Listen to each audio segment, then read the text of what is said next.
Hey everyone, I just thought, I know I was meant to upload a video yesterday, but to be honest, I was completely knackered when I got back, and I also, because it was really early in the morning, I'd been having early mornings, from like Saturday morning onwards, I completely forgot to video on my way down as well, so apologies for that. So I'll talk about it now. So I'll do this as an update as well on what's been happening in my life. So I'll start from the beginning.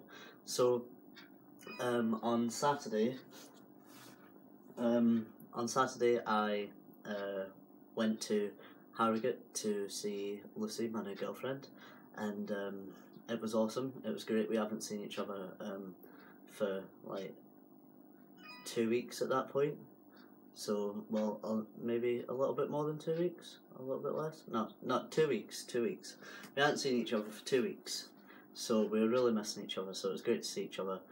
We got to spend like the full day with each other. Showed me around Harrogate. Sorry, there's something sticking out of my tripod. Showed me around Harrogate. We went into town. I went into Primark. I obviously got a new Batman top because I can't help myself. We went to the posh cafe, we went to Betty's, we had an ice cream in a place called Valley Gardens, which is like a big park. What else did we do? We had a wee drive around, showed me different places, got shown like the train station, the bus station, stuff like that. It was good fun. I really enjoyed it. And then we went and got chips and yeah. So it was just really fun. Like I enjoyed it a lot. And it was obviously like great to see her. She's coming back this Sunday, so yeah, I'm buzzing for that.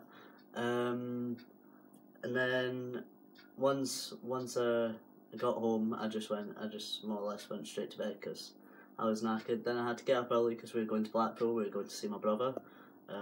So we went to Blackpool for the day. Went and saw my brother and stuff like that. We went onto the beach. My nephew decided that he was going to play in the water when he didn't have any like spare clothes, and so ran into the water. He's only 3. He ran into the water, then fell over. So then had to bring him out, like try and dry him off, and then I ended up having to give him my t-shirt and my jumper to keep him warm. So I accidentally ended up topless on the beach, but it was still awesome because like this was in Blackpool. That was the first time I was topless whilst I still had my dressings on, and then that was the first time I was like topless properly topless outside on the beach. So yeah. Then we were on our way back, and we saw someone who had known me before my transition. They hadn't seen me for like 10 years, and he just shouts, "Oh, it's Ethan from the telly!" And he was absolutely fine with it. Like at first, like I was pure scared because I didn't know how this person was going to react if they even knew it was me, sort of thing. And they're like, "Oh, you became such a strapping young man." So yeah, that made me really happy. Like even little comments like that still make me extremely happy. So that was a good day. Then after that, came home and more or less went straight to bed again, because I had to get up dead early to go to Newcastle. Now, Newcastle. We went there. I went for my appointment and I saw someone called Mary, and she's a case facilitator. So she's not a doctor. She's not like part of the medical team. And she basically told me to start from like the beginning of my life all the way up until now. So I was like, oh dear, this is what they do on like your first ever appointment. I hope they're not like put me right back to the beginning, because that's just not right. So I started panicking a wee bit. I was panicking beforehand. I was very nervous. I didn't sleep that much, even though I was knackered. I didn't sleep that much, and then so I think I got like an extra half an hour in the car on the way down. But yeah, so she started doing that, and I was panicking, like going through all the stuff that has happened in my life. Then she cross-referenced it with the file that she got from Sandiford, and then she said to me, what did she say? Oh dear. Sorry, my mind's went completely blank. She cross-referenced it with Sandiford, then she asked me how far along my transition I was. I said, over 2 years on testosterone and coming up to a year, chest surgery in June. And she went, right, great. And she went, are you wanting to go any further? Are you happy with where you are? I was like, no, I'd like to go for phalloplasty. And she went, right, okay. She said to me that basically normally with their patients, once they have the first appointment, it takes up to 3 months to get the next appointment. Whereas because I've been transferred and I've already went through all the waiting for appointments and stuff, and because I explained to her how close I was to getting a referral for my lower surgery, she said that they're going to try and get me in before 3 months to see part of the medical team, to see the doctors, to start going about getting a referral going, which was great news. I was then really happy. I wasn't scared. And then she said to me that the in where I am, if you want lower surgery, you basically have to go to London. You don't have much of a choice. It's London or another country, I guess. But she said that the London team, St. Peter's, they come down 4 times a year, so that's once every 3 months, and they go through the consultations. So instead of, if people are a lot farther away from London than they are Newcastle, then they can come to the consultations there, and then it's not as much travel, it doesn't cost as much, it's just a lot easier.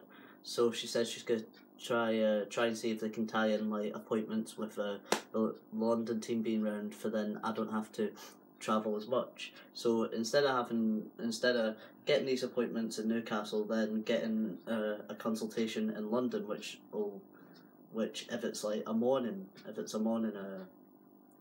appointment, I'd have to leave here at a ridiculous o'clock just to get there on time. So now I only have to travel an hour and a half up the road, and that's me sorted. So yeah, that was amazing news. So I'm really, really happy about that. Then today, well, when I came home after Newcastle, because I was really tired, I said to Mum, I don't really want to go shopping. The weather's not that good anyway. It was peanut down with rain. So I was the weather's not that good anyway, let's just go home. So when I got home, I got a message from one of my friends saying his boss was looking for waiters in a restaurant / tea room that